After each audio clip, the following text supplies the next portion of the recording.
Hello and welcome to the Nope Coach podcast. This is episode 352, Body Image Issues. I'm your host, Suzanne Kohlberg. Now, preface before we dive into today's topic. Body image, it's a potentially inflammatory topic. Whether you have personal experience with it, whether how things are portrayed in the media, your own perceptions. So before we even begin, I just want to say a couple of things. Firstly, what's to come, is from my own personal experience. I don't proclaim to be an expert on body image.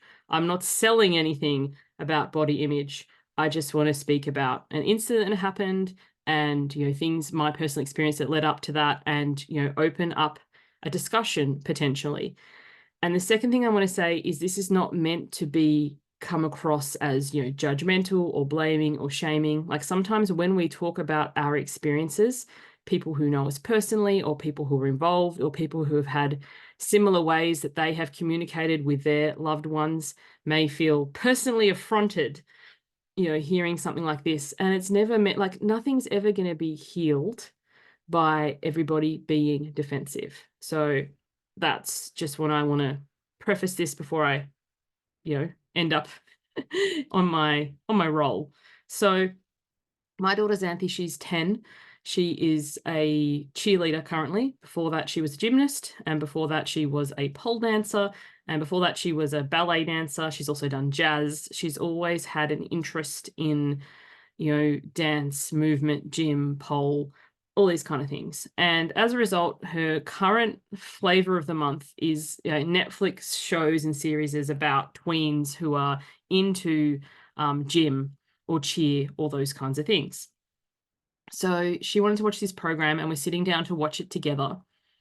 And one of the girls on the program was forcing herself to vomit. So she was bulimic. Now, Xanthi had never been exposed to bulimia before, and she just looked perplexed. And she said, "Mummy, why is she making herself be sick? I don't understand."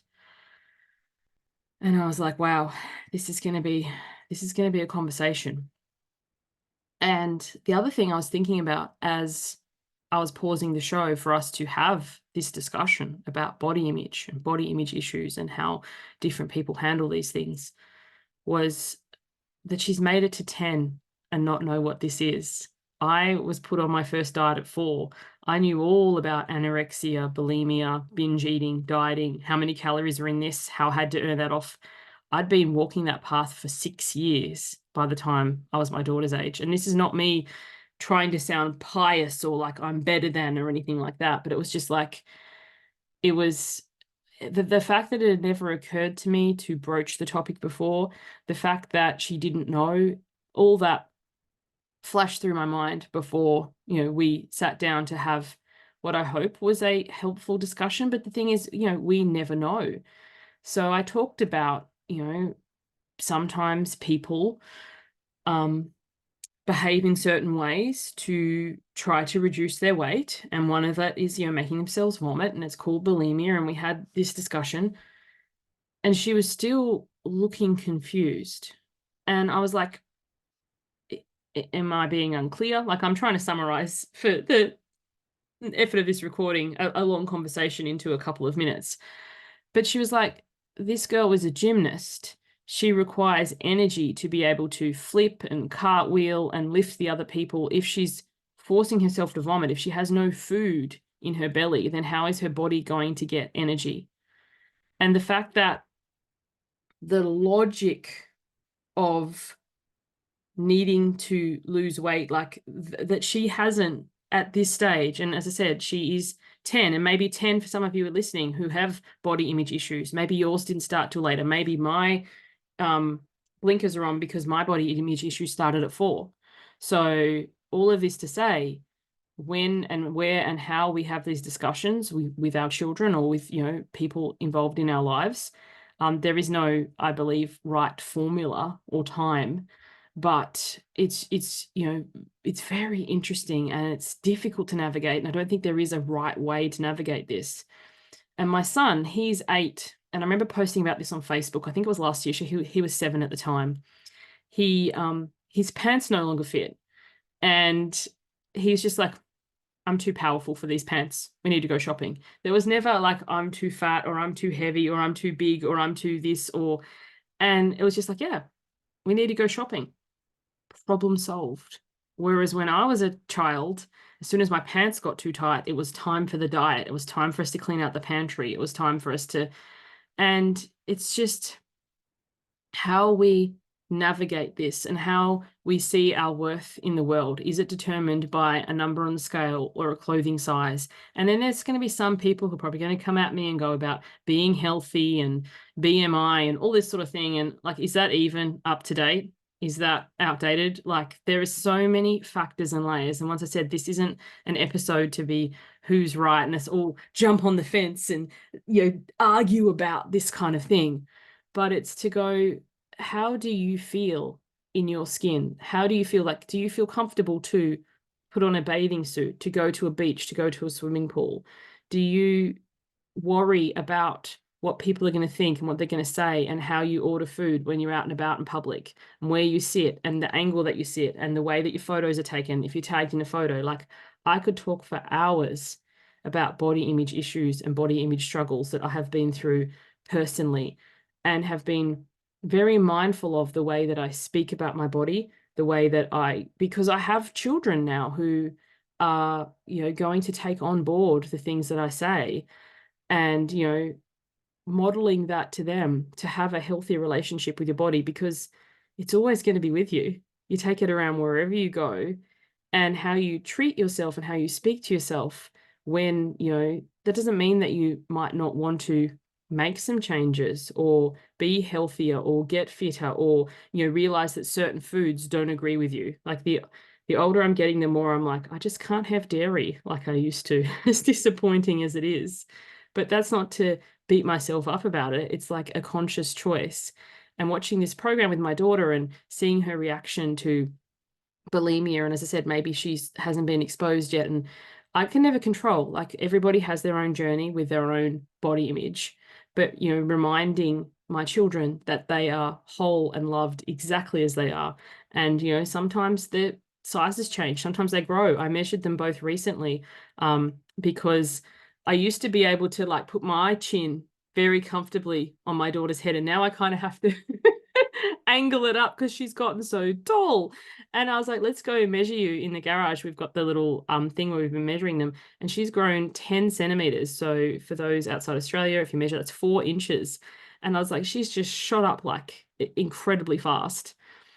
And just watching my kids, over the years, they tend to grow out a little bit, and then they grow up, and then they grow out, and then they grow up. And so, and now it's kind of like, yeah, some of your dresses are starting to look a bit like a Sailor Moon situation. So I'm not much of a crafter, so I can't let them out. But, I could take them to pay someone to do that, or, buy her some new clothing. But, all of these things to say, how we react when, we have gained some weight, or people's comments about us. Like, imagine, because my daughter's a cheerleader, if someone made a comment about, oh, like, you're getting too heavy to lift or something. I honestly reckon, I don't know for sure, but instead of going, well, I need to lose weight or whatever, she'd probably turn back and go, well, you need to get a bit stronger. Because why don't we say things like that when people make comments about our appearance or our intelligence or our ability to speak or something, and maybe it's, a people-pleasing tendency, because I know I do this, immediately think, oh, I need to change. It's like, what if you don't need to do shit? If you can't lift me, perhaps you should get stronger. It's like, imagine the response to that. And, I'm too powerful for these clothes. It's time to, release them and get something else, rather than I'm too big, or the stories that we tell ourselves and the things that we say about ourselves, they leave a mark, and not just on us, but, generationally. A lot of my dieting habits were, inherited or seen from what my parents did. We start the diet on Monday, we clean out the pantry, we cut down our breakfast to eat, next to nothing. And then I wonder why by mid-morning I'm ravenous and eating anything I can come across. And, actually learning, if there is a change that you want to make, learning about good nutrition and ways to go about it so that you're not hungry and then you're not eating reactively? Or why are you eating in the evening? Are you not eating enough during the day? So many of the things that I learned about nutrition, it was like, well, I was starving myself during the day. It was little wonder I was staying up late eating at night. It wasn't because I had no willpower or whatever. It was because my body was legitimately hungry. When I was super morbidly obese, like 150 plus kilos, I was also malnourished. And that can sound so weird because when there's an abundance of food, but if you're eating things that don't have good quality, protein and carbohydrate and items and good fats that your body can use, like I was eating everything that was fat-free. When it's fat-free, it was just loaded with sugar. So all of these things to say, I could do a whole series on this. And if there's interest, please let me know. But things to think about, with our body image. If there are changes we want to make, we totally can, but it's going to be a long-term thing. The quick fix of let's clean out the pantry and eat next to nothing, for every diet, there's an equal and opposite binge. And what are we modeling for generations going forward when we do these quick fix things? And do we even need to at all? Like watching this program with my daughter, this tween girl, she might have been, as I said, my children grow out and then up and then out and then up. She might have been in a grow out phase. And then by restricting, like obviously she's a child and she doesn't understand. Like I've been there, I've been that kid. But we, set up things that can become lifelong and really hard to overcome and work through. And B, it could be a normal, natural thing that we are going to grow through. But when we don't go through, when we end up in these behaviors like, bulimia, anorexia, binge eating, and then end up in a full-blown eating disorder situation. So yeah, there's no easy answer. There's no clear-cut thing.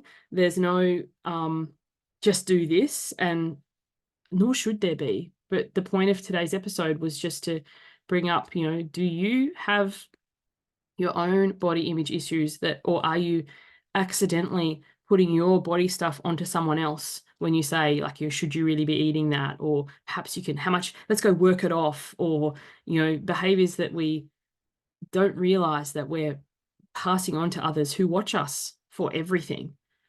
Yeah, things to consider. Thanks for joining me. Hope to catch you on the next one. Bye for now.